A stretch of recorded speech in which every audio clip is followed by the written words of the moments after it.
Welcome back to New York Talk, episode 175. I'm your host, Elyse DeLucci. How are we doing? Welcome to my kitchen on the Upper East Side. If you hear noise in the background, it's my air conditioning, and I can't shut it off because I'm completely schwitzing. I don't even know what's going on. It's only like 80, 81 degrees out. It's not, a sweltering New York City day, but inside, mommy's roasting. Okay, so fact of the day, out of all the food supply in the United States, do you know how much of that goes in the garbage? 30 to 40%. 30 to 40%. Back in 2010, which by the way feels like yesterday, right? Like how crazy, you're like, wait, 2010, that was how long ago? 15 years? Anyway, back in 2010, there was a study by the USDA, and they said that 30 to 40% of food waste totaled out to be $161 billion worth of food and 133 billion pounds. Like, we are throwing out hundreds of billions of dollars of food, hundreds of billions of dollars in weight of food. This is crazy. And the only reason why I really looked this up was because in the New Yorker magazine, they have the best cartoons. And, I subscribe, but part of it is because, well, one, they always send a cute free tote, which is ridiculous, but also the cartoons just really make me laugh. I genuinely love getting the print magazine, and I genuinely love finding the cartoons. It's like surprise and delight. And by the way, there are some comics that write them. I forget the guy, one of the comedians that I see around sometimes in the scene. Anyway, so this is the cartoon that I read, and it's a woman holding her sunglasses up at the fruit market, and she's picking up a tomato, and the caption is, "I've been deceived by a beautiful tomato once too often." And it made me laugh, because what does that mean? Does it mean she's just been deceived and we've all been deceived by the people's outwards appearances, like that sort of thing? Is it an aesthetic, inside joke? Or is it like almost literal? Like, I've been deceived by one too many beautiful pieces of produce. I take it home and then I wind up throwing it out. That's how I took it, and that's how I got to the quote. Anyway, which reminds me, I was just in the North Fork this past weekend. Totally recommend. I know I have a lot of Long Island listeners, and I know obviously I'm preaching to the choir, but let me tell you something. Years ago, I had a beauty blog. I was it was like so nascent, like super the beginning, the dawn of blogs, right? I was working at a company. I was on the founding team of a company, and we were making these blogs, right? And, they were profitable. We were selling advertising, whole thing. And by the boy, a lot of the editors of these blogs went on to work at Vogue and Vanity Fair and, all this kind of stuff. So, it was great.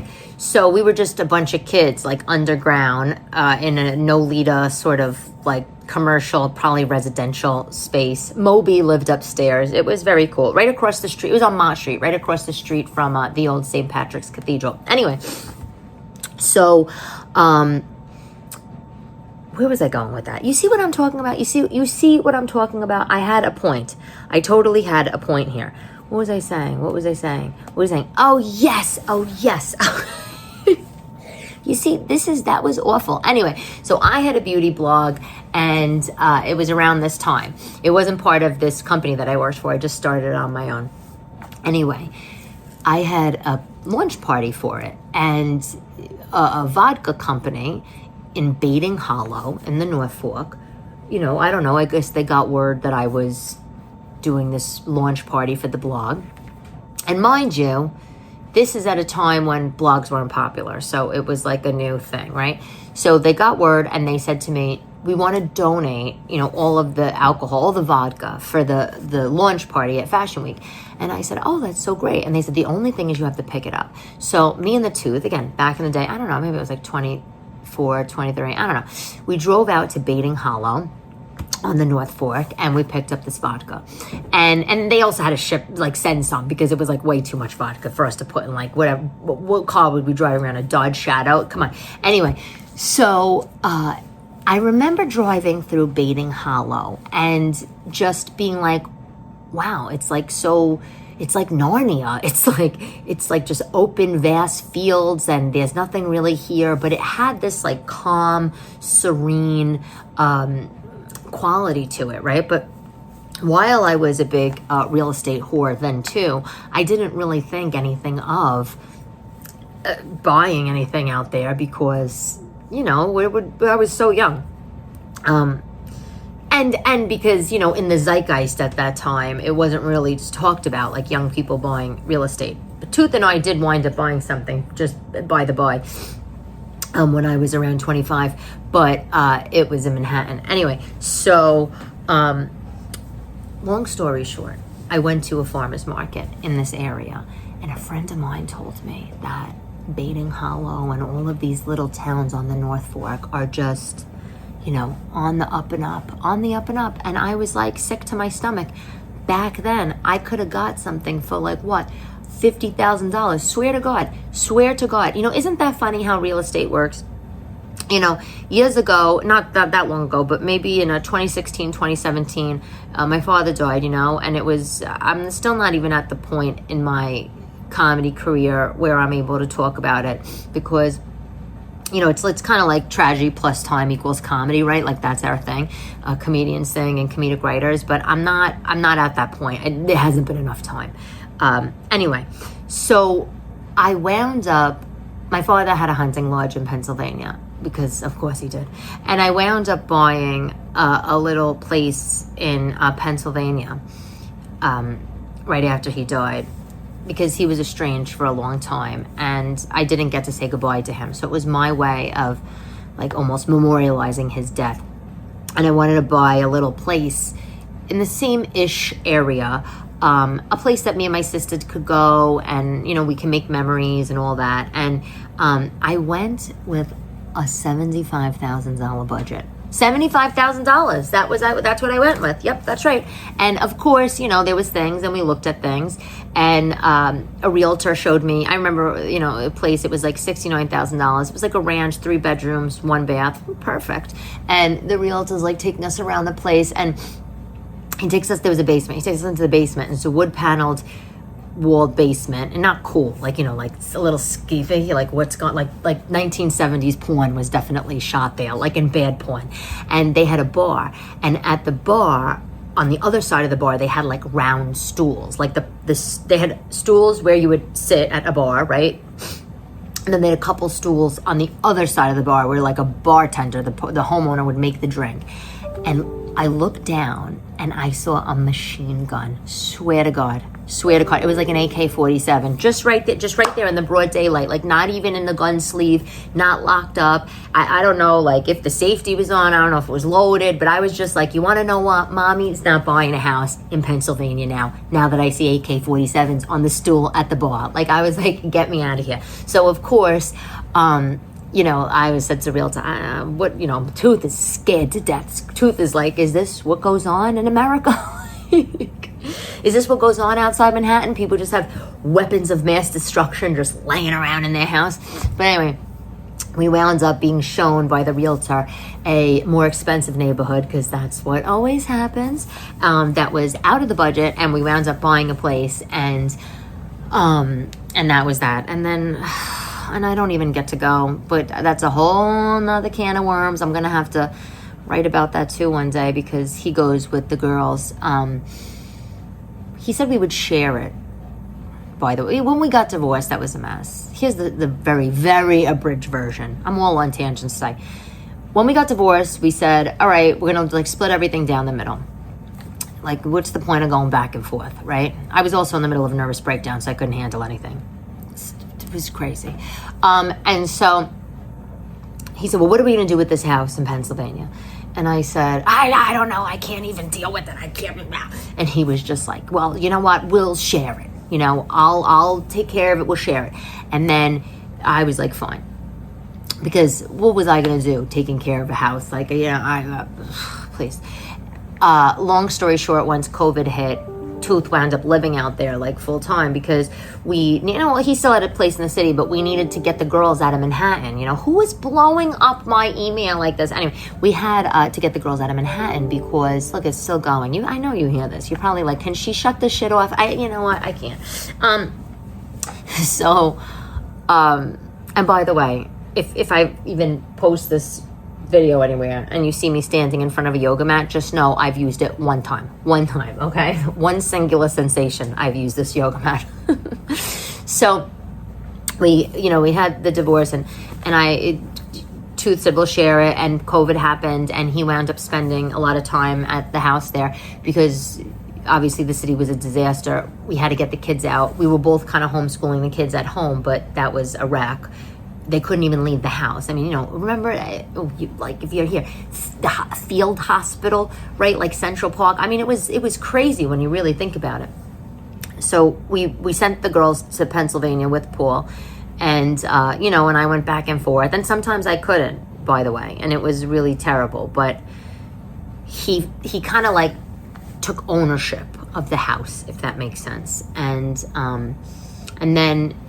then came a time when I said, I want to come and, take, just be with the girls for the weekend and take them skiing, whatever. And he was like, well, I live here. And I was like, now it's my house. And I don't know. I still don't even know what I'm going to do. Meanwhile, it's been like 5 years, but okay, moving on. So the whole point of me telling you this is that I'm upset because I should have kept my eye on the North Fork. My cousin Laura had a building in Brooklyn, like her parents, they owned like a multifamily, I gotta ask her, I think, was it in Gravesend? I think it was. Anyway, so she, only child, lived in on the floors. Her parents passed away, years ago. She sold the building. She bought something in Greenport for like $200,000. And I swear to God, and she redid it and it's fabulous. And I swear to God, like a year or two after that, the New York Times real estate section had like Greenport, the old fishing village, the place to go, and the prices skyrocketed. I hate when that happens, and it always happens. And I know no matter where in the world you are, you can relate to this, right? It sucks. It totally sucks. And I want to give myself some words, tell myself some stuff, I will, some affirmations, some manifesting, I will discover the new cheap land and invest something there that will grow and prosper in the next half a decade. But I haven't thought of anything yet. So if you happen to know of a town where I could flee the city and have some R&R and it's not going to be expensive, please message me on Instagram. Please, I'm actually dead serious. Okay, moving on. I need a budget just for leggings. I don't know about you. I just totally, I freaking hate pants with buttons and zippers. I'm done. I am completely done. For comedy, I have to wear jeans. I don't have to, but I wear jeans because I'm too self-conscious with legging on stage. What, you're going to see the outline? What are you going to see, a V outline? No. And then, some leggings, they're baggy in some place. I can't. Anyway, so I wear jeans. I have a few jeans that I wear. And in the winter, I like to wear skirts and tights. But I need more leggings and I need budget for leggings. And we talked about leggings brands back in whenever, Colorful Koala and what's the other one? There's a few if you go on Amazon, Butter Soft or whatever, and they're all Lululemon dupes. Now, Kelly Ripa once said she liked this brand, the Gym People, and I don't know if that was some sort of ad or something, there's some native advertisement embedded into her, vernacular, wherever she was saying this. But I tried the Gym People's leggings. I didn't like them. You buy them on Amazon. I didn't like them. They had the leggings with the pockets. I'm not the biggest fan of the leggings with the pockets because I don't need the pockets because I'm not running and stuff like that. And they had a lot of seams. I like the ones that are beautiful, buttery, rich, soft, But what I will say is that I recently tried the Gym People tank top. I think this is such a nice tank top. It's totally worth it. They make a tank top. It's called the Long Line tank top, the gym people. It's has a shelf bra in it. It gives you a little lift with your boobies. And the only thing that you might not like is it's not cropped, but it comes like a little, like at your belly button, or like a little bit lower. Like I'm 5'4", so like it comes like a little bit like lower than my belly button. But when I wear it with leggings, I wear high-waisted pants. So like I pull them up really high and like none of my skin shows. But it's so nice. It's so nice. And I went back and I bought more. And they're usually maybe like $25 or something. But I got them on sale not too long ago for $17 each. And, that's not bad. It's real. And I washed them and none of the little, foam inserts came out. I don't even know if they have them, but I feel like it's flattering, it's good, it's easy, bra free. Sign me up. Sign me up. Do rainbow cookies go bad? It is so pathetic in Manhattan that I cannot get a decent rainbow cookie. And I feel like all of you listening know what the rainbow cookies are. The Italian cookies, holiday, they take 17,000 hours to make, but they're not so easy to find. In the city, they just aren't. So I managed to get a little tiny, you got to go to the bakeries downtown, and then they want like Venero's, or which is in East Village, or what's the one in Little Italy? The one. All right, whatever. The bakery in Little Italy, they want like $39.99 a pound. Yeah, they could keep it. So I went to Ore Washers, which is a really nice bread store uptown, in the city, and they make beautiful seedless rye loaves. They slice them for you. They have homemade jelly donuts. Oh my God, they're so good. So they had one day like a quarter of a pound rainbow cookies. And I said, you know what? Let me try them. They were pricey, but I was desperate. I had the craving. And they were delicious. Delish. And usually a lot of Italians will say, I'm only going to have rainbow cookies, from a bakery or whatever. Technically, Waldorf Wash is a bakery, but, it's not an Italian bakery. Anyway, they came in a little clear, like kind of hard plastic container. And maybe there was like 10 in there. I've had them now for 2 months, and I've been eating them. And there's like 3 left. Because, I'm really like savoring this. And I think though I probably should say bye-bye. So I don't know if the question is, do they go bad? Does the marzipan go bad? I mean, I could be dying for all I know. And you know what? You'll hear about it and you'll say, well, what happened to her? And, someone like my mother will say, well, she couldn't control herself, so she just had to eat old rainbow cookies, and now look what happened to her.